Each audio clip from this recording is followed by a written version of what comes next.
OK， 我大家都知道我名叫有缘，然后目前在澳门读书。就是今天我和大家稍微分享一下我个人小小的故事。有两个字，当你听到的时候，你会有什么？你第一个想法会是什么？那两个字就是爸爸。你有多久没有看到爸爸？所以，在今天我会和我分享我和我爸爸的事情。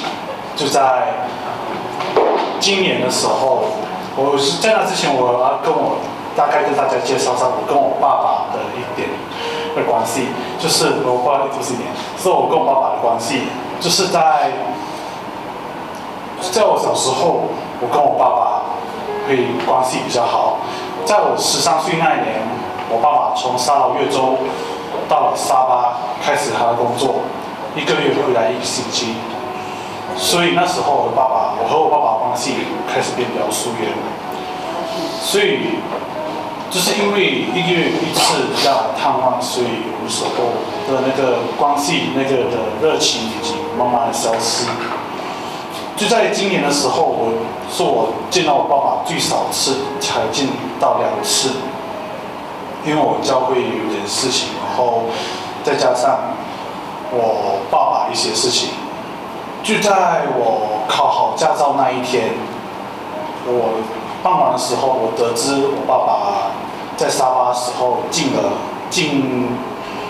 医院的加护病房，所以很突然，因为他是平常很爱运动的人，他从小就是运动，他到了沙巴，他也不忘了去跑步。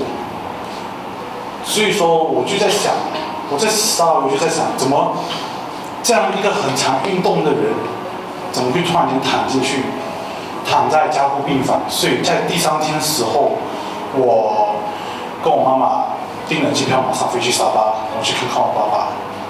到我爸爸的时候，看到我爸爸躺在那边，我完全不相信我爸爸是那个样子，完全瘦了，完全是超瘦的。所以那时候我完全是一副惊呆的样子。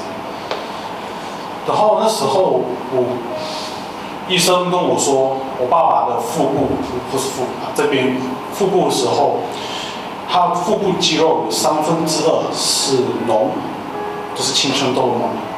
他因为这个情况是因为细菌感染，所以他那个时候的话是导致了他背部整个是疼痛之外发烧。然后这个脓它其实伴随着他已经好几个月，所以那个时候医生说要先把脓里面的巢穴，就是他的 nest 割掉，因为他的脓的细菌已经感染到心脏。所以那时候我听到这个东西的时候，哇，只是完全吓到，完全是像大蛋那样子蹦过来。所以那时候医生说这个手术很高风险，因为涉及到心脏，所以做好心理准备。然后就在医院的时候忙了1天，我再回去的时候，爸爸说一句话，记得为我祷告。那时候那时候我还不想说现在吗？然后我就想说，然后爸爸说也可以，那就是那时候大家刚好闭上眼睛，然后这样子，然后我就为我爸爸开始祷告。那时候那个是我生平第1次为我的爸爸祷告。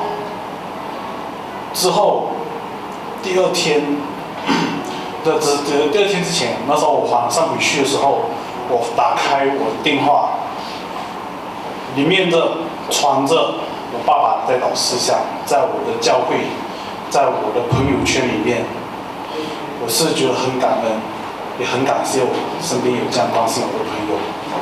后来到了第2天的时候，就是动手术前1天。动手术前1天的时候，我也还是有为我爸爸祷告，可是那个时候的场景是有来了不一样的人，有来了我爸爸的朋友，我爸爸的同事，我爸爸然后爸爸同事里面有几位卡达山族的人，所以那时候我还是继续再一次为我爸爸祷告。那时候虽然我用这中文来祷告，我向上帝祷告说：父神，我就这么一位爸爸。你曾经对我说过，你应当一无挂虑，将想要的交给神。你必赐那意外平安在我们的心怀意念之中，让我们让我们怎么讲这东西忘记了啊，然后让我们明白你的旨意。所以你曾经所应许，在我这么久以来，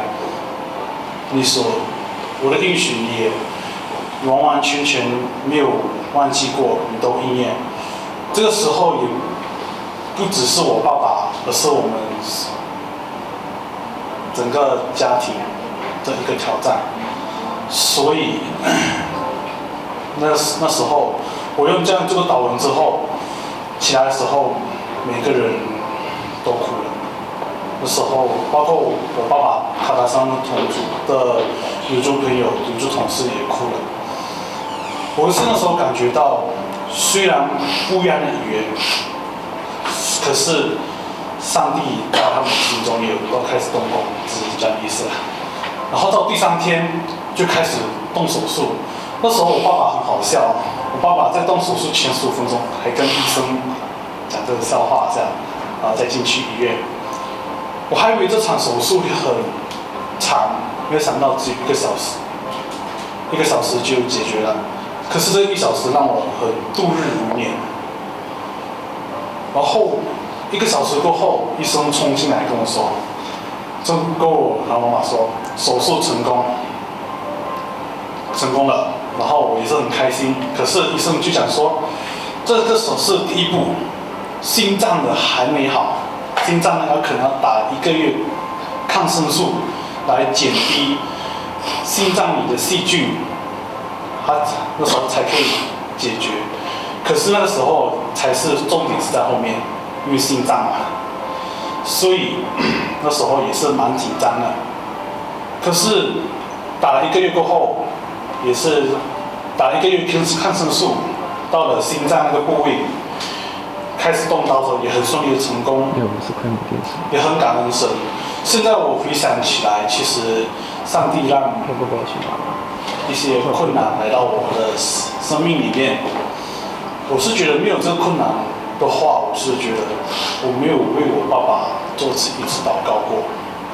在这一次的困难里面，我是看到有很多我身边关心我的朋友。然后我还有一个叔叔，他好几年在海外工作，他好久没回来。我爸爸生病时候特地从海外飞回来看我爸爸。在这个病房里面，我在加护病房里面，我是看到了，我看了很多情况。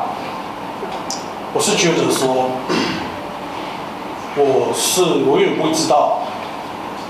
原来能走能跑能跳是一件奢侈的事情，所以在沙巴那几天，我会过得领受比较多，也体验了很多，也很感恩，就是这个困难也顺利度过。我爸爸也在2、3个月过后也出院了，所以1个星期过后他也能够完全正常走路。所以我是觉得这个整个事件的重点是说，一个困难来到我们的生命里面是有上帝他自己的旨意。我们不应该向上帝抱怨说我们的报复有多大，而是要向报复描述我们背后的上帝有多大。这是我的分享，谢谢。